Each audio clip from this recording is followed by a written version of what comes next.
요한계시록은 신구약 성경 몇 권이죠? 66권의 마지막 책이고, 오늘 그 중에 22장은 정말 성경의 끝장입니다. 끝장 나면 뭐죠? 끝장이 납니다. 계시록의 대가들조차도 오늘 22장 6절 이하 마지막 21절 말씀까지를 이 문단을 두고 에필로그, 결론이다, 우리 프롤로그, 서론이라면 결론, 에필로그가 있지 않습니까? 이 에필로그를 보면 두 가지 모습을 보이는데, 우선은 문자적 결론, 문자적 에필로그가 성경에 있습니다. 우리가 사용하고 있는 매우 중요한 단어인데 유명한 말이죠. 넉자로 됐어요. 요한계시록 끝에 하는 말, 맞자로 시작하는 넉자 뭐죠? 이야, 잘하시네요. 마라나타라고 하는 것이죠. 초대교회 성도들은 성찬식에 모일 때 서로 마라나타를 외치면서 함께 했다고 합니다. 여러분, 예수님 당시에 유대인들이 사용하던 언어가 뭐죠? 신약 성경은 헬라라고 하는 그리스 말로 기록이 되어 있지만 유대인들이 사용하던 단어는 아람어예요. 아람어는 히브리어의 좀 변형 형태인데, 아람어로 굉장히 성질이 급하시다, 그렇죠? 마란 아타 이러면 완료형이죠. 주님께서 오셨습니다, 이런 뜻이에요. 좀 띄워서 마라나타 그러면 우리 주님 오시옵소서, 좀 명령하는 것 같이 이상하지만은 문장이 명령형으로. 그래서 여러분, 끝에 20절 말씀에 예수님은 최종적으로 교회를 향해서 위대한 약속을 말씀하시는데, 내가 진실로 속히 오리라. 주님의 재림에 대한 약속의 말씀을 주셨는데, 그 재림에 대한 약속의 말씀을 받은 교회의 반응, 요한계시록의 교회의 대표자가 사도 요한인데 그 요한의 반응이 바로 마라나타, 아멘, 뭐죠? 주 예수여 오시옵소서라고 하는 이 마라나타의 재림의 고백이 문자적인 요한계시록의 에필로그다, 이렇게 말할 수가 있죠. 그렇다면 문자적인 에필로그를 조금 더 들어가서 내용적으로 에필로그라고 하는 것은 뭘까? 몇 가지를 얘기하고 있겠지만은 요한계시록의 내용상 진짜 성경을 마치면서 말씀하는 결론이 뭐냐? 그게 오늘 우리가 읽으신 한 절, 이 17절 말씀 안에 고스란히 담겨져 있다, 그렇게 생각되어지는데, 17절 우리 그런 면에서 다시 한번 뜻을 가지고 시작. 성령과 신부가 말씀하시기를 어떻게 해요? 오라 하시는도다. 듣는 자도 올 것이요, 목마른 자도 올 것이요, 또 원하는 자는 값없이 생명수를 받으라 하시더라. 여러분, 오늘 이 문장을 보면 강조점이 뭐겠습니까? 그렇죠. 오라는 동사가 적어도 조금 형태는 다를 수 있지만 3번이나 반복되잖아요. 에르케스다이라는 단어예요. 굉장히 간절한 단어예요. 올 테면 오고 말 테면 말라, 그런 뜻이 아니에요. 에르케스다이, 엘케스다이, 엘케스다이. 오라 이렇게 하는 거예요. 여러분, 제가 가끔 그런 얘기를 드리지만 히브리적인 관점에서 3번 강조는 최고의 강조라고 그랬잖아요. 우리 찬송에도 3번 아멘 그런 거 있죠. 3번 거룩 이런 거 있잖아요. 여러분, 천사들이 하나님을 향하여 거룩 그러면 하나님이 최고 거룩하시다는 거예요. 에르케스다이 에르케스다이라고 하는 얘기는 최고의 간절하게 부르는 그 부르심에 대해서 얘기를 해요. 다른 번역으로 보면 표준 세번역은 이렇게 얘기하잖아요. 성령과 신부가 뭐라고요? 오십시오. 이 말을 듣는 사람도 또한 오십시오라고 외쳐야 된다고 얘기해요. 목이 마른 사람도 오십시오. 생명의 물을 원하는 사람은 와서 그저 받으시오라고 말씀한다고 이렇게 번역을 하고 있잖아요. 여러분, 우리가 여기서 오해해서는 안 되는 것이 이 말 제발 와 주십시오 하고 막 비는 이런 차원이 아니에요. 제발 안 올라가는 사람을 막 강제로 와달라 그런 말씀이 아니라는 것입니다. 여기에 에르케스다이라는 이 간절한 부르심은 범죄한 인류를 향하신 하나님 그분의 깊은 사랑의 부르심이죠. 여러분, 이 하나님의 부르심은 어디까지 거슬러 올라가는지 여러분 아시잖아요. 어디까지요? 태초에 에덴 동산까지. 여러분, 인간이 범죄했습니다. 그때 그들이 그날 바람이 불 때 동산에 거니시는 여호와 하나님의 소리를 들었어요. 하나님 여호와가 동산에 거니시는데 그때 바람이 부른, 이거는 왜 바람이 불어요? 하나님이 부르실 때 이 바람이라는 루하는 하나님의 영, 하나님의 성령의 역사를 말씀을 하잖아요.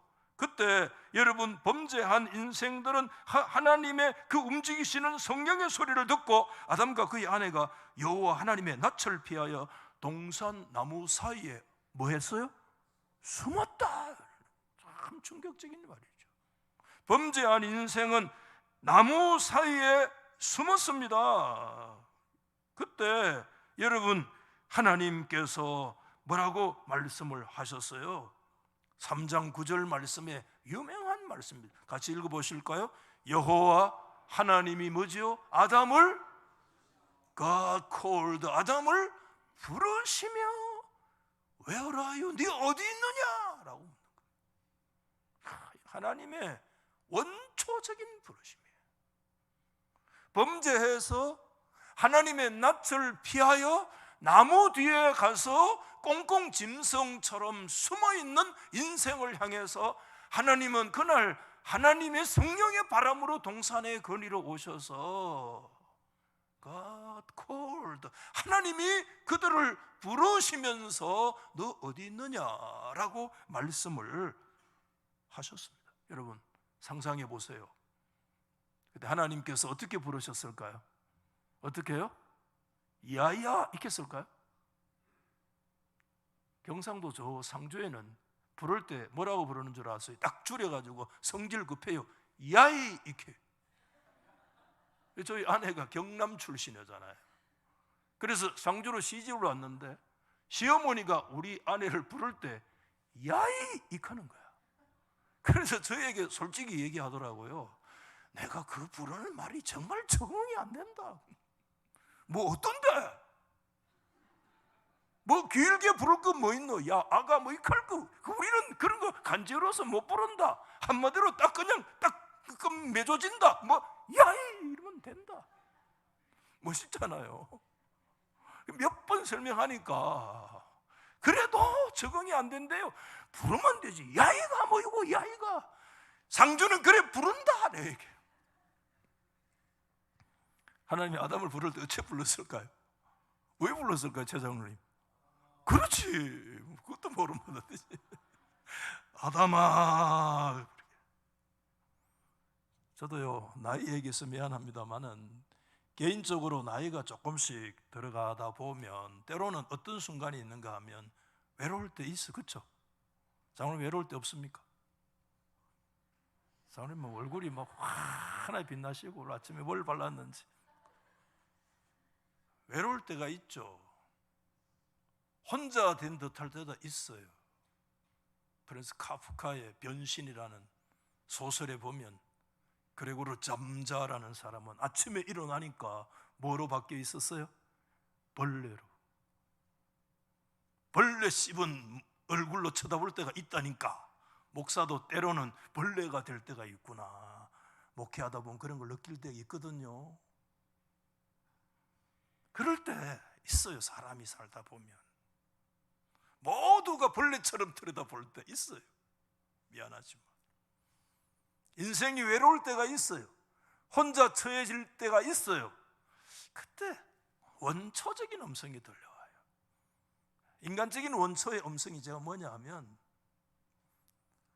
이 음성이 때로는 그리워요. 정시가 뭐지? 밥 먹어라. 누가 부르는 음성이에요? 그래, 어머니 죽고 나니까 그렇게 말하는 사람 없어. 해는 뉘엿뉘엿 져가는데 들판에서 친구들하고 뛰어놀 때 동구밖에까지 나와서 어머니가 목 놓아서 창시가 뭐지?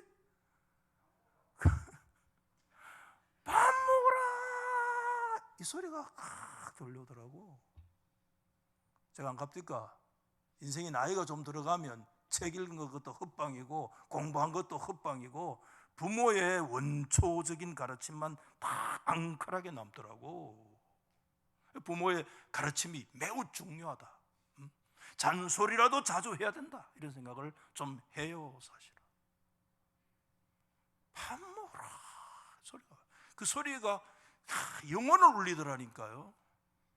그때 눈물이 팍 쏟아져요. 누가 나를 이 외로울 때 밥 먹으라고 부르겠냐? 그러나 여러분 그런 게 아무것도 아니에요. 진짜 우리 인생의 원초적인 음성은 범죄했을 때 낯을 하나님 앞에 피하여서 꽁꽁 죄의 그 나무 뒤에 숨어 있을 때 동산의 바람 성령으로 그리로 오셔서 부르시는 하나님의 부르심이 뭡니까? 아담아 부르시는 하나님의 그 원초적인 음성을 우리가 생각하게 되죠. 우리 아담이라는 말은 아주 의미 있어요. 역사적으로 인물 한 개인으로 아담이기도 하지만 아담이라는 말은 히브리 말로 무슨 뜻이라고요? 그렇죠, 사람이라는 뜻이에요. 그래서 아까 영어 성경에도 여호와 하나님이 아담을 부르시며 제가 갈로에서 God called to the man, 하나님이 man, 사람을 부르셨다. 아예 NIV 성경에는 사람 부르셨다 이렇게 말을 했잖아요. 아담아 그렇게 안 하고 사람이라고 번역했는 거, 이게 번역이에요. 아담은 사람이거든. 아담아 부르신 것은 개인 아담을 부르신 것이지만 인생아, 사람아, 죄와 허물로 빠져있는 인생아, 인생들아, 하나님의 그 원초적인 부르심이 계속되어지고 있어요. 여러분 오늘 이 17절 말씀은 이미 구약 성경 이사야서를 반영합니다. 그 이사야서 55장 1절 이하에 하나님의 그 간절한 구약의 부르심이 오늘 이 말씀 안에 반영되어 있는데 55장 1절에 보면 오호라 너희 목마른 자들아 물로 나와라, 돈 없는 자도 와라, 와서 사먹되 값없이 와서 포도주와 젖을 사라. 여기에 오라 오라 오라 와라 와라 세 번 네 번 강조된 이 말씀이 그대로 여러분 성령과 신부가 오늘 요한계시록 끝에 외치고 에르케스다이라고 외치는 이 말씀은 구약의 하나님의 그 간절하고 애절한 부르심이 그대로 여기 반영되어 있는 거예요. 여러분 요한계시록의 결론은 뭐냐 하면, 내용상의 결론은 위대한 초대의 말씀으로, 초청의 말씀으로 요한계시록 성경의 끝이 나고 있다는 거예요. 여러분 좀 생각하시면 좋을 것 같아요. 다시 얘기하면 오늘 다른 설교 뭐 다 잊어버려도 제가 오늘 밑줄을 쳐지 않아서 이런 제시는 못하고 있는데 우리 한번 받아 해보십시다. 그런 의미에서 계시록의 결론은 전도다. 초대가 전도 아니에요? 계시록의 결론이 전도라면 다른 말로도 할 수 있어요. 성경의 결론이 뭡니까? 초대와 전도예요. 선교예요. 성경의 결론이 전도다. 여러분, 이것이 오늘 이 17절 한 절 말씀에 고스란히 담겨져 있는데 조금 더 구체적으로 내용을 살펴볼 필요가 있는데, 첫째, 그러면 누가 부르느냐, 누가 초대하는가 하는 사실입니다. 17절 말씀에 여러분 우리가 보시는 대로 성령과 신부가 말씀하면서 오라 얘기하죠. 직접적으로 초대하는 것은 17절에 보면 누가 직접적으로 지금 부르느냐 하면 함께 부르는 두 존재가 성령과 그다음 뭐지요? 신부가. 여기 성령은 누굽니까? 달리 해석할 필요가 없어요. 한 번 인생을 부르시는 그 효과적인 부르심, 한 번 우리를 부르시면 은혜의 부르심으로 후회하지 않는 부르심이 성령님의 부르심인 줄 믿습니다. 성령님은 시종일관 우리를 부르시는 부르심이에요. 저와 여러분, 성령님 부르심 때문에 이 자리에 와 있는 줄 믿습니까? 이 부르심은 후회하지 않아요. 효과가 없는 부르심이 아니에요. 취소될 수 있는 부르심이 아닙니다. 한 번 부르면 영원한 부르심입니다. 우리의 상황 여하에 관계없이, 우리의 질적 여하에 관계없이 후회하심이 없는, 한 번 부름으로 효과를 나타내는 효과적인 부르심을 부르시는 분이 성령님의 부르심이에요. 그와 더불어서 교회, 이 신부가 있는데 제가 말씀했잖아요. 이미 신부는 언유적 표현인데 뭐에 대한 언유냐 하면 교회에 대한 언유적인 말씀이다 하는 거 우리가 생각을 하게 되잖아요. 다시 말하면 신부가 뭐냐? 교회를 의인화한 것인데, 예수 믿는 성도들이 바로 뭐냐 하면 신부. 앞에 21장 3절에 21장 9절 말씀에 어린 양의 아내인 신부를 소개한다고 얘기를 했는데, 그 신부가 누구냐 하면 어린 양의 아내, 교회가 주님의 신부예요. 그러면 누가 초대하느냐에 따라서 말씀드린다면, 누가 초대하느냐? 성령님이 초대하고 그 다음에 뭐죠? 신부인 교회가 초대를 하는 거예요. 오라고 누가 부르느냐? 성령과 교회가 부르는 거다 이 말이에요. 직접적 초대자는 성령과 교회입니다. 그렇지만 여러분, 조금 더 생각해야 돼요. 성령과 교회의 직접적인 초대가 가능하도록 했던 원초적인 부르심, 저는 다른 말로 표현해서 그냥 실질적 부르시는 자, 초대자가 있다는 거예요. 직접 초대자는 성령과 교회가 하시지만 그게 가능하도록 진짜 부르시는, 실질적으로 인생을 부르시는 분이 있어요. 그건 누구시겠습니까? 누구시겠습니까? 예수 그리스도인 줄 믿습니다. 결론입니다. 왜? 여러분 16절 말씀에 그렇게 얘기하고 있어요. 나 예수는, 에고 예수스, 나 예수는 교회들을 위하여 내 사자를 보내어 이것들을 너희에게 정언하게 하였노라. 에고 나는 세 가지로 소개합니다. 다윗의 뿌리요 자손이니 곧 뭐라고요?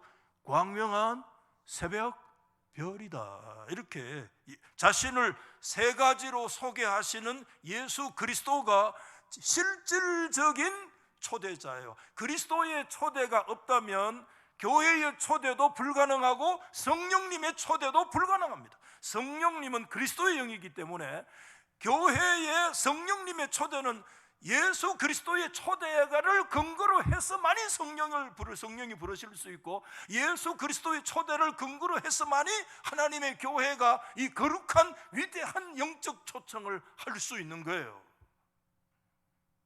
우리가 전도하잖아요. 아무개 전도할 마음이 없는 예수 믿는 사람 아무도 없습니다. 이거 하나님이 주신 거예요.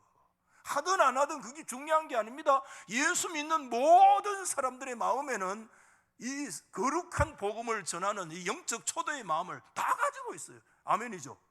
다 가지고 있습니다. 이거 위대한 하나님의 부르심이에요. 이게 가능한 이유는 여러분들이 그 사람 아니에요. 예수 그리스도의 실질적인 초대자가 있기 때문에 교회는 그 사람을 부를 수 있는 거예요. 근거예요. 세 가지인데요. 다윗의 뿌리며 자손이고 곧 광명한 새벽별이다. 이렇게 여기서 다윗의 뿌리와 자손은 예수 그리스도의 메시아적 정체성을 말해요. 왜 그러면 다윗의 자손이라고 얘기를 하면 되는데 다윗의 자손 예수요 그러잖아요. 그런데 다윗의 뿌리다라고 뿌리를 얘기하는 것은 뭡니까? 예수님은요 육신적으로 다윗의 자손으로 오셨지만 신적으로 보면 예수님은 다윗의 후손이라기보다는 다윗이 존재하기 이전에 영존하시는 뿌리이기 때문에 다윗의 뿌리라는 거예요. 아멘이죠. 그래서 아예 공동 번역에서는 이렇게 이 번역이 좋아요. 나는 다윗의 뿌리에서 돋은 그의 자손이다. 다윗의 뿌리에서 돋은 그의 자손이다. 메시아적인 정체, 그분은 우리가 기다리던 메시아라는 거예요. 그러면 그 메시아는 도대체 어떻게 사역 뭐 하시는 분이야? 그게 광명한 새벽별. 여기 다 드러나요. 여러분 새벽별, 브라이트, 광명한 모닝스타, 아침 새벽별이라 성경에 브라이트 모닝스타 돼 있잖아요. 여기 새벽별은 우리가 과학으로 말하면 이건 무슨 별이죠? 수성, 금성, 지구, 화성, 목성, 토성 가운데 뭡니까?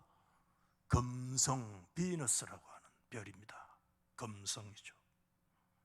여러분 이걸 우리가 샛별이라고 얘기하잖아요. 여러분 우리가 날이 밝기 전에, 동이 트기 전에 가장 어둡다고 그러죠. 그렇죠? 칠흑같이 어두우면 동트기 전이라고 그래요. 그 동트기 전에 하늘에 가장 먼저 뜨는 별이 비너스예요. 그게 샛별이에요. 그게 광명한 새벽별이에요. 그때 사람들이 새벽별을 보고 뭘 생각하느냐 하면 뭘 생각해요? 날이 밝구나, 어둠이 끝나는구나, 고난의 밤이 끝나는구나, 시련과 역사의 밤이 끝나는구나, 새로운 광명천지가 밝아오고 있구나 하는 것을 그 칠흑 같은 어두움의 밤하늘에 가장 먼저 떠있는 샛별인 비너스를 바라보면서 생각한다는 거예요. 그런 면에서 그리스도는 역사의 분기점이에요. 이 시대의 역사를 종말을 구하고 하나님의 나라 바실레이아 투 데오, 그분의 킹덤이 그분을 통해서 새롭게 우리 가운데 전개되어지는 위대한 하나님의 나라 역사가 전개되어진다는 그 사실을 뭘 통해서 보여주는가 하면 새벽별이신 예수 그리스도가 뭘 위해서 오셨는가? 새로운 장막의 역사를 열어주실 분으로 오셨다는 거예요. 예수 그리스도만이 새로운 시대를 열어가실 수 있는 분인 줄 믿습니다. 그러므로 이전 것은 지나갔으니 보라 뭐가 되었도다? 새 것이 되었도다. 누구 안에 있는 자? 그리스도 예수 안에 있을 때만 새로운 장막의 어둠의 역사가 끝을 내고 광명의 새로운 빛의 역사가 열려질 수 있는 것은 새벽별이신 그리스도가 우리 가운데 주실 수 있는 그분만의 유일한 사역인 것을 믿습니다. 그렇기 때문에 하나님의 나라 주인 예수 그리스도는요, 그분의 여명의 시작, 거룩한 초대는 누구만 하실 수 있느냐? 그리스도만이, 아니 그리스도 때문에만 성령도 부르시고요, 교회도요, 교회의 머리요 주인 되신 교회가요 온 세상을 향해서요 에르케스다이를 외칠 수 있는 거예요. 오라고 얘기할 수 있는 근거는 그리스도 때문에 그래요. 누가 진정한 우리의 초대인가? 저와 여러분들이 오늘 전도한다, 뭐 초대한다, 그 이전에 실질적 초대자가, 직접적 초대는 우리가 하지만 성령의 도우심을 받아 진짜 초대자는 누구냐 하면 예수 그리스도입니다. 아멘. 그리스도 때문에 교회는 세상을 향해서 뭐라고 얘기하느냐? 에르케스다이라고 얘기할 수 있어요. 그러면 두 번째는 조금 더 왜 초대하느냐? 왜 오라고 그러느냐?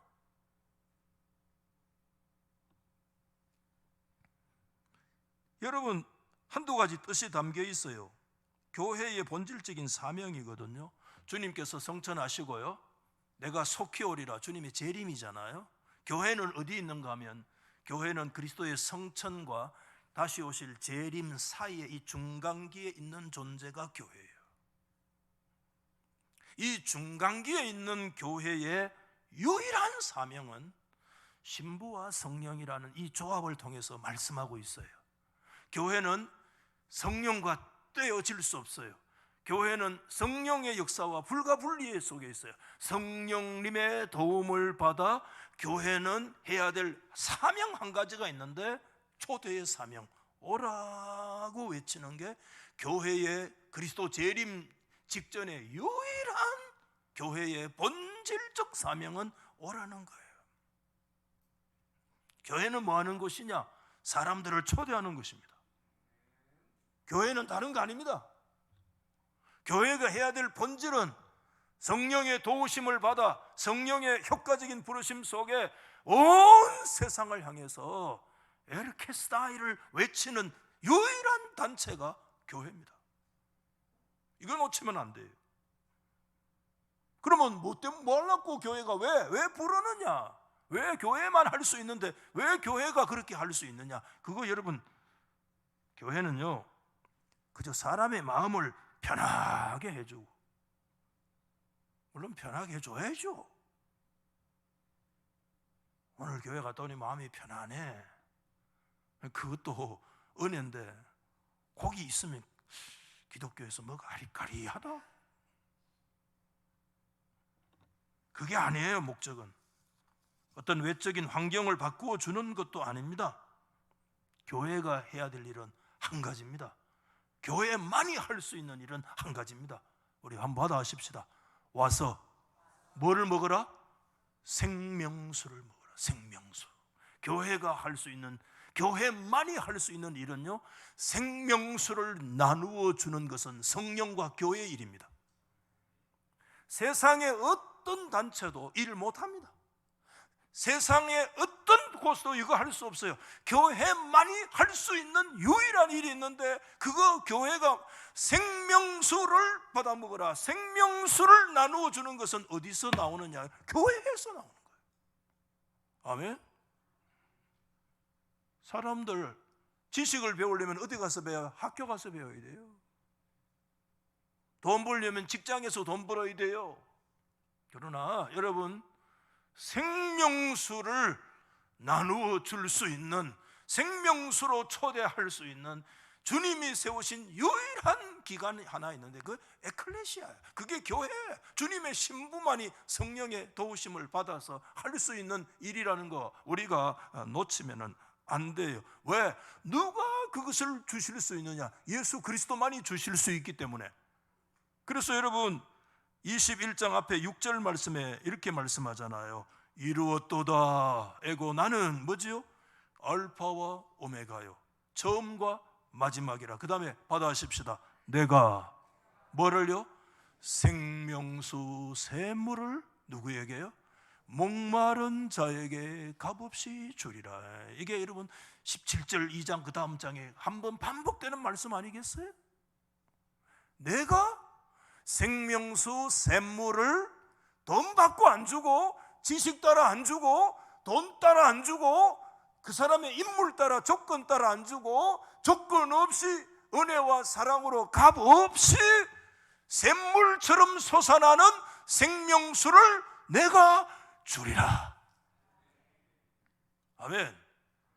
예수만이 생명수를 줄 수 있습니다. 여러분, 세상에 그 많은 것들은 썩은 물을 줍니다. 오염된 물을 줍니다. 소크라테스의 사상, 플라톤의 사상, 니체의 사상, 마틴 하이데거의 사상, 여러분 제렌 게르케고르의 사상, 여러분 제가 지난 몇 달 동안 밤잠을 안 자고 제가 고민하면서 제가 읽어야 될 좀 이유가 있어가지고 계속 읽었던 책이에요. 자라투스트라 이렇게 말했다. 고등학교 때 읽고 한 번도 이해 못했는데 지난 1부 동안 다시 읽어봤는데 3분의 1도 이해는 못하지만 그게 다가 아니야. 그건 다 오염된 물이야. 그거 먹으면 좀 시원할 수는 있고 어떤 문제가 해결될 수 있는 듯한 거 있지만 인생의 근본적인 생명을 살리지 못해요. 생명을 살릴 수 있는 물은 내가 생명수를 주리라. 예수가 주는 생명수는 돈 받고 주면 한 놈도 못 사요. 삼성그룹 다 팔아도 생명수 못 사요. 돈 있다고 자랑하지 마세요. 여러분이 아무리 돈 많아도 그거 가지고 생명수 못 삽니다. 아멘. 돈 한 푼 없다고 너무 실망하지 마. 생명수는 값없이 하나님의 은혜로 주는 거예요. 할렐루야. 이거 엄청난 거 바빠도 이게 감사할 줄 모르고 우리가 여기에 왜 초대해야 되는가 진정한 대답이 담겨 있습니다. 왜 교회와 성령이 그렇게 엘케스타이라고 간절하게 오라고 요청하고 있는 그 이유가 있습니다. 인생은 범죄함으로 인해서 어떤 결과를 가져왔어요? 우리가 잘 아시잖아요. 에덴 동산에서 뭐 됐어요? 축출, 쫓겨나고요.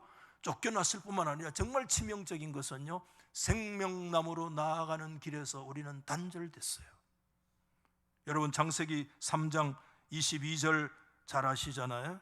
하나님이 걱정을 하시면서 그가 아담이죠. 손을 들어 생명나무 열매를 따먹고 영생하면 안 돼.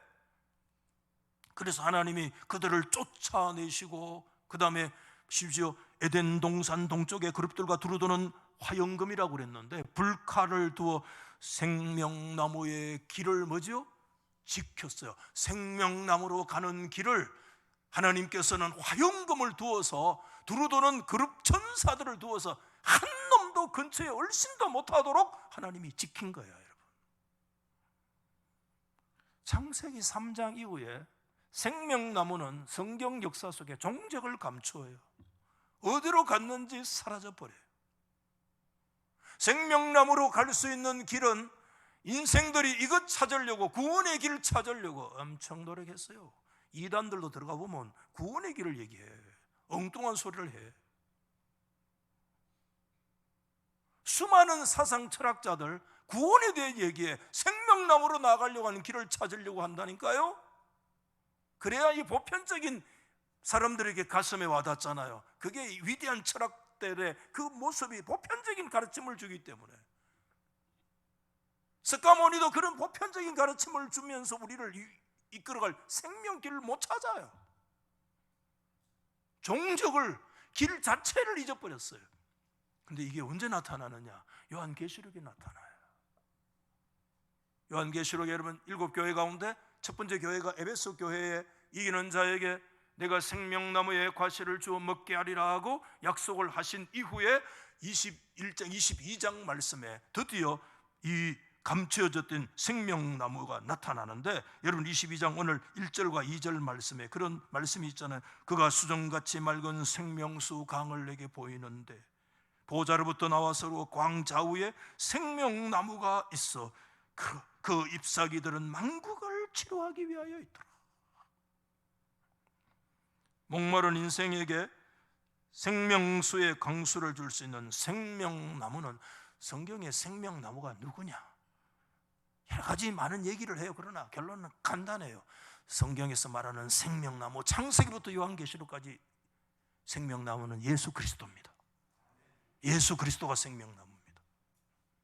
그 생명나무로 갈 수 있는 길을 근본적으로 범죄하여 차단했어요. 완전히 틀어막았어요. 길 자체를 잊어버렸어요. 종적이 없다고 사라진 게 아니에요. 때가 되니까 나타난 거야. 진짜가 뭐지? 진짜가 나타났다. 또 모르네 그것도. 요새 텔레비전 안 보시는 뭐예요? 그래서 여러분, 진짜 우리를 애절하게 부르실 수 있는 뭐로 나오는? 생명나무로 나오라는 거예요. 이제 생명나무가 안 나타났냐? 그래서 여러분 요한복음 7장에 예수님께서 유명한 부르심의 역사를 7장 여러분 38절 이하에 명절, 이 명절 무슨 명절입니까? 유대인들의 최대 명절 초막절이잖아요. 그 8일째가 끝날입니다. 그때 예수님께서요 서서 외쳐 동일한 말씀입니다. 목마른 자는 와서 마셔라. 성경에 약속하지 않았느냐? 믿는 자 그 배에서 생수의 강이 흘러나오리라고 말씀하지 않았느냐라고 예수님께서 값없이 목마른 인생들을 와서 마셔라고, 생명나무에 나는 생명수를 마셔라고. 여러분 그날 초막절 추수감사절 설교할 때 그런 말씀 한두 번 드렸잖아요. 그때 유대인들은요 저 못자라는 곳에 가가지고요 버드나무를 막 찍어와가지고 성전 제단이 막 갖다 막 재놔요. 그리고 나서 모두 다 실로암 못에 가가지고 물 떠가지고요 한 번씩 막 그 버드나무 가지 위에다 물 들이붓는 의식을 하거든요. 그거는 비를 달라는 의식이기도 하지만 그 뭡니까? 그 근본 생명에서부터 차단된 그 잘려진 버드나무는 우리 메마른 목마른 인생들을 상징해요. 그 위에 아무리 물 갖다 들이부어도 그 메말라가는 그것을 해결할 길이 없어요. 인생의 목마른 인생은 그 무엇으로도 이것을 채울 수 없는 인생의 목마름을 해결할 수 있는 유일한 것은 예수 그리스도가 주실 수 있는 생명수만이 우리 인생의 영적 내적의 가람을 여러분 해결할 수 있는 은혜가 있는 줄 믿습니다. 예수 그리스도만이.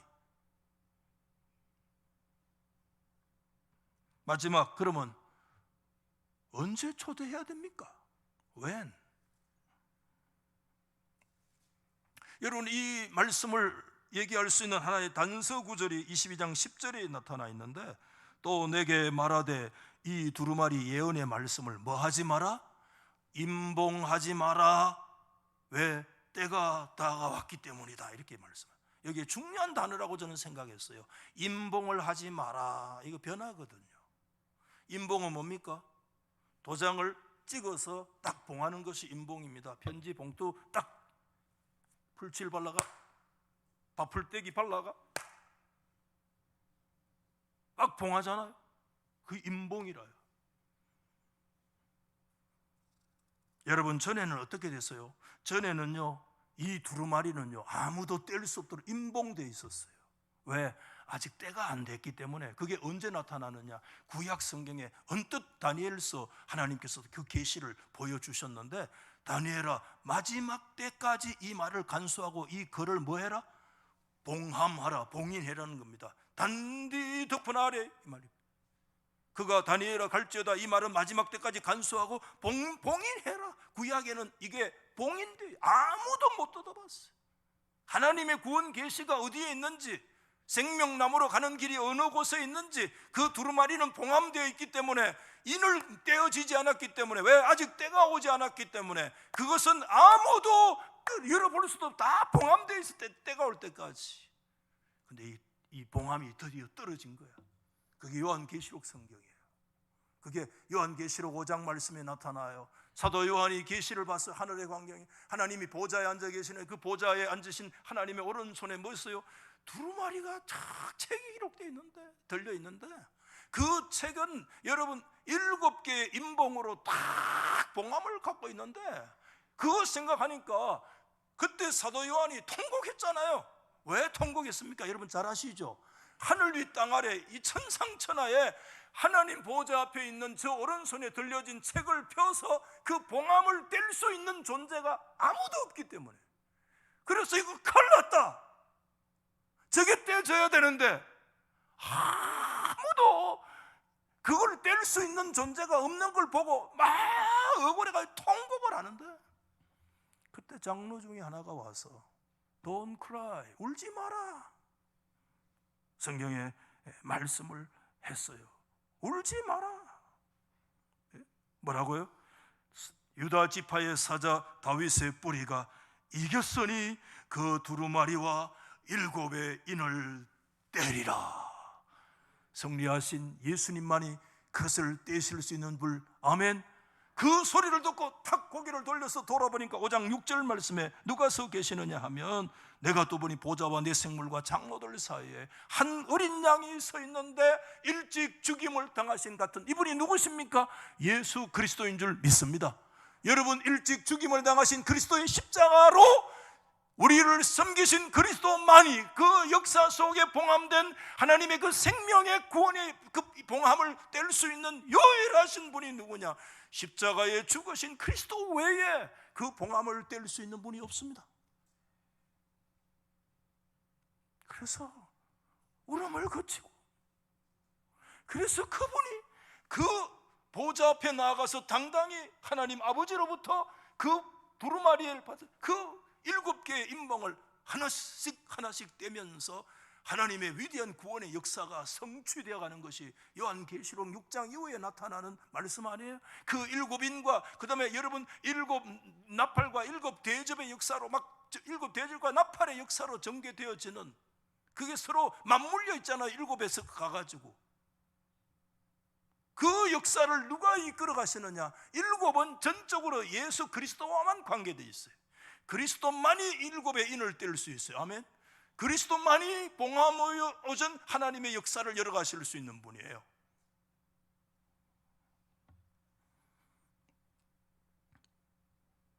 여러분, 지금은 어느 시대냐 하면 인봉이 해제된 시기인 줄 믿습니다. 지금 생명나무로 가는 길이 열려진 시대를 살아가고 있습니다. 인봉을 닫지 마라, 해제해라. 왜? 때가 지금 다 됐기 때문에. 시간이 없다는 거예요. 그래서 여러분, 오늘 22장 14절에도 보면 천국의 문을 활짝 열, 자기 두루마기를 빠는 자들은 복이 있으니 그들이 생명나무에 나아가며 문들을 통하여 성에 들어갈 권세를 받으려 함이로다. 이렇게 하늘의 성 안으로 들어갈 권세가 열려졌어요. 문이 열려졌어요. 여러분, 이 문은 전적으로 우리 주 예수 그리스도가 키를 가지고 계시는 줄 믿습니다. 앞에 빌라델비아 교회에 주님은 다윗의 열쇠를 가지신 분으로 오셔서 그 키를 들고 열면 닫을 사람이 없고 닫으면 열 사람이 없는 그이가 이러시되 내 앞에 열린 문을 두었으니, 누가 그 문을 열어두었다는 겁니까? 예수 그리스도가 열어두신 줄 믿습니다. 여러분, 이제 내년이면 우리 한반도의 복음 전개가 140년이라 역사를 이제 얘기하는데, 선교사 목사들이 들어온 지가 내년에 140년이에요. 올해 알레니들은 140, 내년 목사가들은 140년인데 이 140년 동안에 이 한반도의 이 전도의 문을 확 열어놓으신 분이 누구냐? 다윗의 열쇠를 가진 그리스도께서 이 한반도의 문을 열어놓으신 줄. 아멘. 문을 열어놓았기 때문에 여러분, 저같이 어주이도 다 그 문에 들어가서 다 그 잔치에 참여할 수 있는 거예요. 잔치가 열리기 때문에 그날 거지도, 옛날 저희들 잔치 베풀면 거지도 뭡니까? 잔칫날 거지 안 쫓아냅디다. 거지도 한 상 차려줘요. 어릴 때 보니까 인상적이야. 우리가 자격 없어요. 영적 거지야 사실은. 그런 우리 모두가 그 천국의 문을 열고 들어갈 수 있었던 것은 하나님께서요, 그리스도가 다윗의 열쇠를 가지시고 이 문을 이 시대에 열어놓으셨기 때문에 우리가 이 문으로 들어온 줄 믿습니다. 여러분 뭐 잘나가지고 여러분의 힘으로 천만에, 미안하지만 여러분 돈과 지혜로 안 돼요. 주님께서 우리를 부르시고 문을 열어놓으셨기 때문에, 할렐루야, 그 때문에 가능한 거예요. 지금 여러분, 북한의 문이 열렸어요, 닫혔어요? 주님께서 한반도의 복음의 문을 확 열어놓을 때 남쪽부터 먼저 안 열고요, 북쪽부터 열었어요. 대단해요. 북쪽에 펄펄 뛰었습니다. 여러분, 제가 개인적으로 좀 집에 가서는 뭐 심심하다 하면 좀 뭐 하고, 그래도 뭐 제가 개인적으로 좀 관심 있는 게 이제 역사잖아요. 종회 올해 역사위원장을 또 한 번 더 맡겨주셔가지고 5월달에 세미나도 있는데 제가 논문도 하나 써야 돼요. 5월달에 하나 발표를 해야 돼요. 그런데 틈틈이 이제 좀 준비를 하도록, 요즘 1920년대 10년대에 그 신문을 100년 넘는 신문인데 그걸 보거든요. 눈알 빠지려고 한 번씩 보는데 그 보다가 성경을 읽어보면 좋겠는데 생각이 들기도 하지만, 그때 북한의 모습을 봐요. 북한의 평양, 진남포, 대동. 진짜 제가 그걸 글을 읽으면서 계속 눈물이 나더라고. 남한은 아무것도 아니구나. 평양의 길선주를 위시해서, 제가 길선주 목사에 대해서 글을 써야 되는데 팔팔 뛰면서 막 온 북한 지방에 막 골짜기 방방곡곡에 막 하나님의 역사가 막 일어나는데, 야, 남한은 아무것도 아니구나. 하나님께서 그렇게 위대한 문을 열어주셔서 그 문이 지금 어디서 닫혔는가 하면 북한에가 닫혔어요. 그리고 남한은 아직 열려있어. 여러분, 하나님의 은혜인 줄 믿습니까? 열으신 분도 하나님이시고 그 북한을 통해서 기독교 수용을 해서 남한까지 사실 오게 했어요. 그런데 북한은 닫고 남한은 열어놓아 이 작은 땅덩어리가 세계 선교의 대국이 되도록 하나님께서 역사하시고 문을 열어놓으신 분이 인간의 노름 같지만 아니야. 다윗의 열쇠를 가지신 예수 그리스도가 이 문을 열어놓으셨기 때문에, 아멘, 이 문은 닫힐 수 있어요. 여러분, 개인적으로는 역사의 종말이 와요. 오늘 죽을 줄 몰라야 미안하지만 그런 일이 없기를 바라지. 예배 마치고 계단 내려간다는 자신일 수 있어요? 오늘 너무 무서운 얘기를 한다. 용서하십시오. 강조를 위해서 그랬어요. 여러분, 이거 극적인 장면, 마칠 시간이 됐네요. 극적인 장면이 유명한 열처녀 비유라고 생각해요. 열처녀 비유 아시죠? 전국은 마치 등을 들고 신랑을 맞으러 나간 열처녀와 같다 하리니, 25장 마태 10절 말씀에 그들이 살아간 사이에 신랑이 왔어요. 준비하였던 자들은 함께 혼인잔치에 뭐죠? 들어가고 문이 어떻게 됐어요? 닫혔다. 문이 닫혀버렸어. 나머지 처녀들이 와서 주여 열어주소서, 열어주소서 이걸 복걸했어요. 그때 나는 너희를 알지 못하노라. 그 문은 다시 그들에게 열리지 않았어. 말씀을 마치겠습니다. 여러분, 그리스도의 성천 이후 다시 오리라 재림 전에 교회의 최대와 본질적 사명은 무엇입니까? 주의 신부이신 교회는 성령의 능력을 힘입어 온 세상을 향해서 오라고 초대하는 것이 교회의 본질입니다. 여러분, 그때 교회가 할 수 있는 유일한 일이 뭡니까? 교회는 빵 나눠주는 곳 아닙니다. 구제하는 곳 아닙니다. 미안하지만 교회가 진짜 할 수 있는 한 가지 일은 생명수를 나누어 줄 수 있습니다. 그게 교회만이 해야 될 일입니다. 언제 해야 됩니까? 언제요? 하나님께서 봉을 해제해 주셨을 때, 전도의 문이 열려 있을 때. 할렐루야. 그래서 여러분, 고린도 성경 6장에 위대한 얘기를 합니다. 지금이라고. 지금 뭐라고요? 은혜 받을 때고, 지금이 뭐죠? 하나님의 구원의 날이 now, 지금이라는 거예요. 지금. 오늘 여러분 놓치지 마시고. 아멘. 성령의 도우심으로, 목사님 뭐 이렇게 작정해야 되는데 내가 어떻게 인도할, 여러분의 마음속에 저 사람은 반드시 하나님께로 와야 되는데 그런 부르심이 우리 가운데 있어요, 없어요? 다 있어요. 그 사람의 이름을 한번 오늘 써보십시오. 조금 더 실질적으로 한번 써보시고, 이거 한번 끄집어내 보십시오. 네, 쓰시고요. 왼쪽에는 본인이 가지고 계시고, 오른쪽에 딱 접으면 잘 찢어지도록 딱 부러져요. 그래서 딱 찢어가지고 나가실 때 내시면 되도록 그렇게 되어 있습니다.